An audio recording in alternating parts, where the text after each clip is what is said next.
बच्चा अचानक से रोने लगा। छोटा सा बच्चा था। तो उसकी माँ आती है और उसके शरीर के कुछ पार्ट्स को चेक करती है, उसके शरीर के कुछ भागों को चेक करती है और देखती है कि उसके हाथ में स्वेलिंग है, मतलब उसका हाथ फूला हुआ है। तो फिर उसकी माँ अगल बगल देखती है तो कुछ चींटियाँ घूम रही थी। तो उसकी माँ समझ जाती है कि उस बच्चे को इस चींटी ने काटा है। और उसकी माँ पढ़ी लिखी थी, साइंस की अच्छी जानकार थी। तो फिर वो गई अपने बाथरूम में और साबुन को थोड़ा सा पानी में घोल दी। अब फिर उसको लाके उस बच्चे को जहाँ पर स्वेलिंग हुआ था वहाँ पर क्या किया, वो थोड़ा सा उस सॉल्यूशन को मिला के हल्का सा ऐसा कर दी। तो फिर कुछ समय के बाद वो बच्चा रोना बंद कर दिया। आखिर उसकी माँ ऐसा क्यों की, इसके पीछे का क्या रीज़न है? देखिए, चींटी के बॉडी में मिथेनोइक एसिड होता है। मिथेनोइक एसिड का मतलब फॉर्मिक एसिड होता है।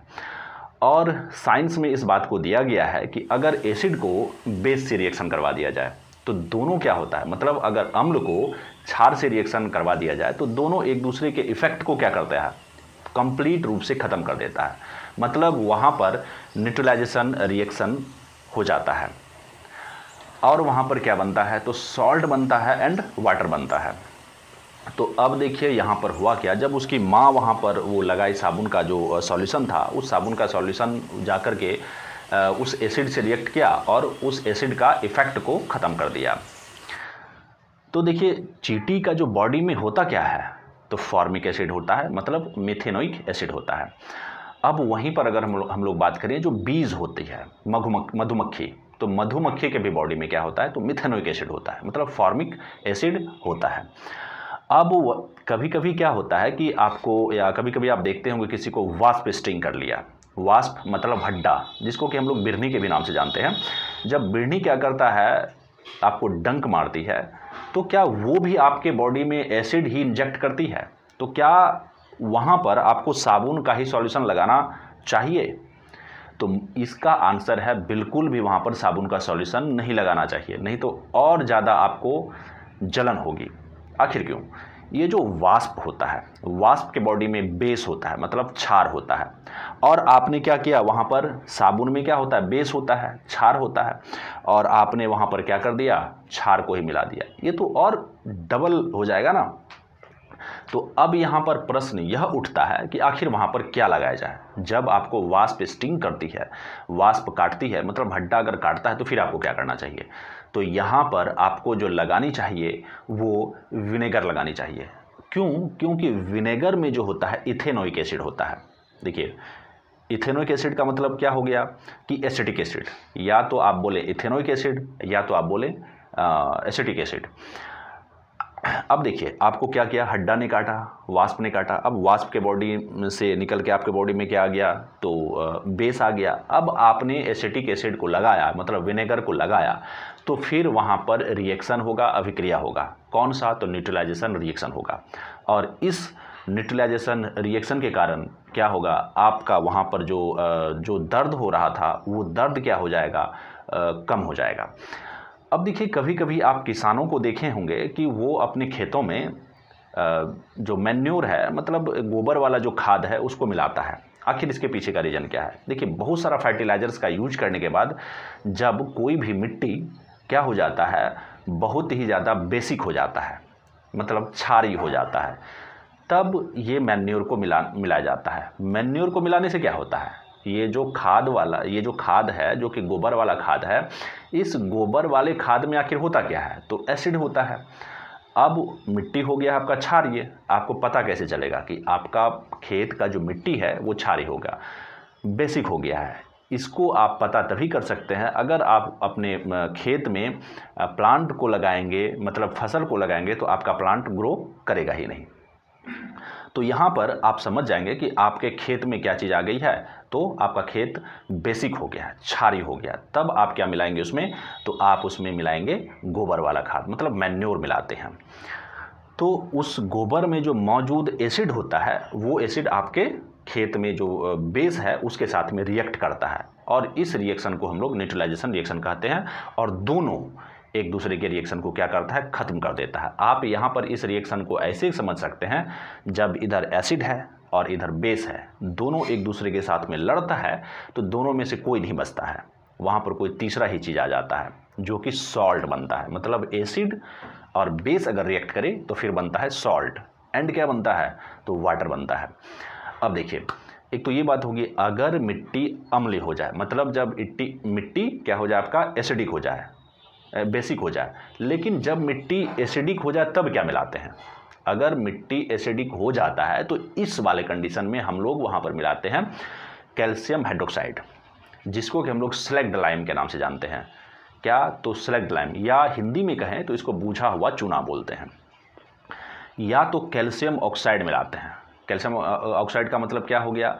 मतलब चूना पत्थर हो गया, जिसको कि हम लोग लाइमस्टोन बोलते हैं। तो या तो लाइमस्टोन मिला जाता है या तो स्लैग्ड लाइम मिला जाता है। ये दो बातें हो गई। अब देखिए, अगर आप क्या करते हैं, खाना खाते हैं रात में और आप अपने मुंह को अच्छी तरीके से ब्रश नहीं करते हैं, तो फिर आपके मुंह का जो एसिडिटी है वो बढ़ जाता है। ऐसा माना जाता है कि आपका जो माउथ कैविटी है, उस माउथ कैविटी का जो पीएच वैल्यू है वो कितना होना चाहिए? तो 5.5 से नीचे रहना चाहिए। देखिए, अगर पीएच का वैल्यू 7, यहाँ पर मैंने रखा 7 से अगर कम है तो मतलब इधर एसिडिक है। अगर आप क्या 7 का वैल्यू अगर कम है, पीएच का वैल्यू अगर 7 से कम है तो वो एसिडिक है। अगर 7 से ज़्यादा है तो फिर वो क्या है? बेसिक है। तो 5.5 मतलब हमारा माउथ जो होता है वो एसिडिक होता है, मतलब हमारे माउथ में एसिड हर हमेशा रहता है। बट अगर वही 5.5 से कम हो जाए तो हमारा माउथ क्या हो जाएगा? ज़्यादा एसिडिक हो जाएगा, मोर एसिडिक हो जाएगा। तो इसका इफ़ेक्ट क्या होगा? इसका इफ़ेक्ट यह होगा कि आपका जो टूथ है, टूथ के ऊपर में जो इनामल है, जो कि कैल्शियम एपेटाइट का बना होता है, ये क्या होने लगेगा? तो ये झड़ने लगेगा, या बोले इसमें ये डिस्ट्रॉय होने लगेगा, इसमें क्षति होने लगेगा। तो इसको रोकने के लिए क्या उपाय है? तो हम लोग सुबह उठ करके क्या करते हैं? ब्रश करते हैं। मतलब पेस्ट में क्या होता है? तो बेस होता है। अब एसिड और बेस दोनों जब रिएक्ट करता है तो फिर क्या होता है? तो न्यूट्रलाइजेशन रिएक्शन होता है, सॉल्ट एंड वाटर का फॉर्मेशन होता है। ये बातें हो गई। अब देखिए, आपके मुंह में जो एसिडिक आखिर क्यों हुआ है? 5.5 से ऊपर क्यों चले जाता है अगर आप ब्रश नहीं करते हैं? अगर आप खाना खाते हैं तो आपके मुंह में जो फंसा हुआ रह जाता है फूड का पार्टिकल, उसमें होता है शुगर, और स्ट्रेप्टोकोकस म्यूटन आकर के उस शुगर को किस में बदल देता है? तो लैक्टिक एसिड में बदल जाता है, जिस वजह से आपके मुंह का जो एसिडिटी है वो क्या हो जाता है? तो बढ़ जाता है।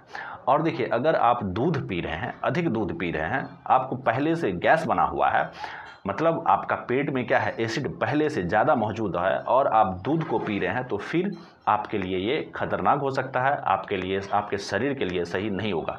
क्योंकि दूध में भी एसिड होता है। जैसे ही आप दूध को पिएंगे, दूध को कंज्यूम करेंगे, वैसे ही क्या होगा? तो आपको एसिडिटी और ज़्यादा बढ़ जाएगी। अब यहाँ पर एक प्रश्न यह भी आता है कि हम लोगों का जो मुंह होता है उसमें क्या होता है? लार होता है, सलाइवा होता है। इस सलाइवा का जो पीएच वैल्यू है वो कितना होता है? इस सलाइवा का पीएच वैल्यू जो है 6.3 से लेके 6.6 तक होता है। एक तो ये बातें हो गई। अब देखिए, हमारा जो बॉडी है, हमारी बॉडी में जो एक ऑर्गन है जिसको कि हम लोग स्टमक कहते हैं, स्टमक में भी क्या? तो स्टमक में भी हमारा हाइड्रोक्लोरिक एसिड निकलता है। तो ये हाइड्रोक्लोरिक एसिड अगर ज़्यादा हो जाए किसी भी वजह से, जैसे अगर आपने बहुत ज़्यादा खाना खा लिया, तो उस खाने को पचाने के लिए ज़्यादा मात्रा में हाइड्रोक्लोरिक एसिड निकलता है, मतलब HCl निकलता है। और HCl के बारे में आपको मालूम है कि ये जो HCl होता है ये क्या होता है? तो स्ट्रॉन्ग एसिड होता है। अब स्ट्रॉन्ग एसिड क्यों? क्योंकि अगर आप इसको पानी में घोलेंगे तो ये ज़्यादा हाइड्रोजन आयन देगा। तो यहाँ पर क्या हुआ कि आपके स्टमक में ज़्यादा खाना खाने के कारण ज़्यादा हाइड्रोक्लोरिक एसिड निकला। अब ये हाइड्रोक्लोरिक ज़्यादा निकलने के कारण आपके पेट में जलन पैदा किया। तो इसको ठीक करने के लिए हम लोग क्या करते हैं? तो मिल्क ऑफ मैग्नीशिया, मतलब मैग्नीशियम हाइड्रोक्साइड, मतलब MgOH Hol2 का इस्तेमाल करते हैं। जैसे ही मैग्नीशियम, ये माइल्ड बेस है। क्या? माइल्ड बेस, मतलब इसमें बेस कम है। अब ये जैसे ही हम लोग मैग्नीशियम हाइड्रोक्साइड को वाटर के फॉर्म में लेते हैं तो फिर वो वहाँ पर जाकर HCl के साथ में रिएक्शन करता है और सॉल्ट बनाता है एंड वाटर का फॉर्मेशन करता है।